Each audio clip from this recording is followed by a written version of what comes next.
आज हम लोग इंग्लिश में वर्ब टू हैव के बारे में पढ़ेंगे। वर्ब टू हैव का प्रयोग किस लिए किया जाता है? तो वर्ब टू हैव का प्रयोग अधिकार दिखाने के लिए या एक वस्तु या व्यक्ति का किसी दूसरे वस्तु या व्यक्ति से संबंध दिखाने के लिए किया जाता है। इसको ध्यान रखना है। अधिकार या संबंध दिखाने के लिए वर्ब टू हैव का प्रयोग किया जाता है। जैसे लिखा हुआ है, मेरे पास एक गाय है। इसमें अधिकार का बात हो रहा है कि मेरे पास एक गाय है। उसे घोड़ा था, यह भी अधिकार का बात हो रहा है, पहले था उसके पास घोड़ा। मुझे एक कार होगी। बस इसी टाइप से वर्ब टू बी का प्रयोग किया जाता है। आइए अब देखते हैं प्रेजेंट टेंस, पास्ट टेंस और फ्यूचर टेंस में वर्ब टू हैव का प्रयोग। प्रेजेंट टेंस में वर्ब टू हैव का रूप हैज या हैव होता है। इसको ध्यान रखना है।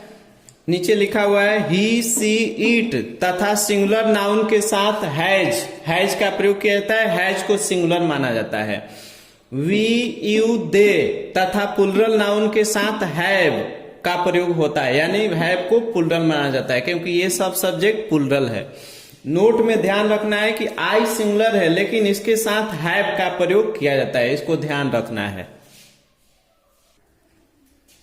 प्रेजेंट टेंस में अफर्मेटिव सेंटेंस में subject plus has have plus other word, इसका स्ट्रक्चर होता है। जैसे एग्जांपल से समझते हैं, मुझे एक कार है।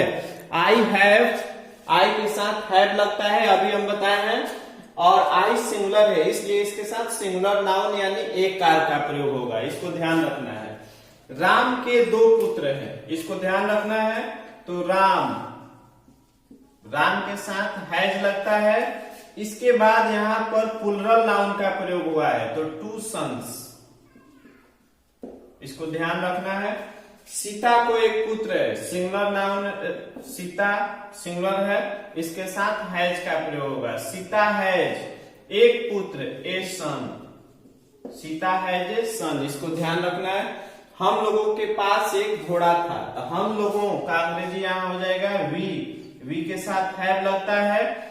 एक घोड़ा था, सिंगुलर नाउन है, तो यहां पर ए हॉर्स का प्रयोग होगा।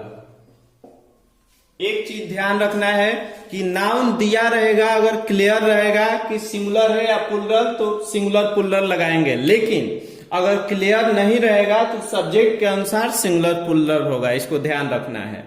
तो आइए अब देखते हैं निगेटिव सेंटेंस में। निगेटिव सेंटेंस, इसमें हैज हैव के बाद नॉट लग जाता है, बाकी सब वही स्ट्रक्चर रहता है। जैसे रामू को घर नहीं है, तो Ramu has not a house. यहां पर सिंगुलर घर, एक घर का बात हो रहा है क्योंकि सब्जेक्ट यहां पर सिंगुलर है, तो इसके अनुसार सिंगुलर नाउन का प्रयोग हुआ है, तो ए हाउस इसलिए लगाया गया है।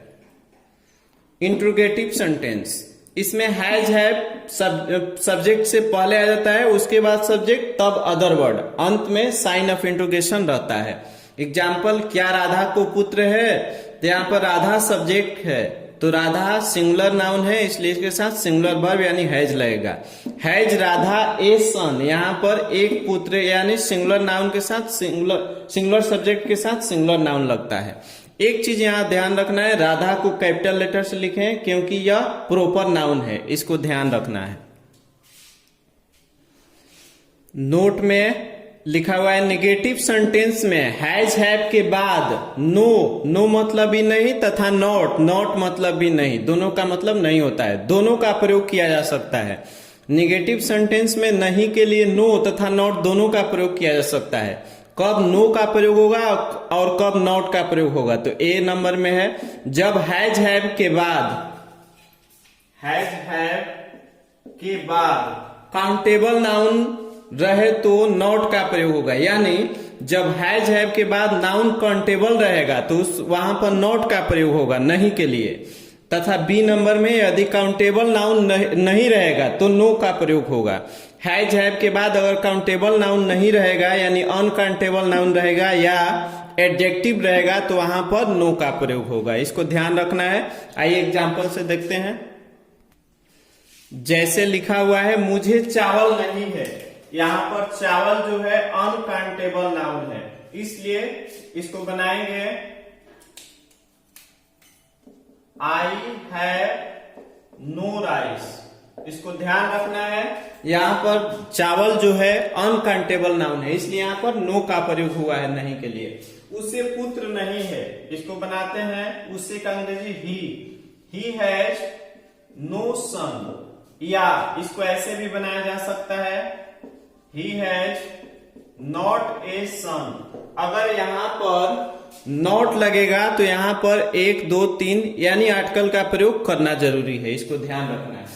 उन लोगों के पास धन नहीं है, यहाँ पर धन जो है अनकाउंटेबल नाउन है, तो यहाँ पर उन लोगों का अंग्रेजी होगा दे के साथ हैव लगता है। They have no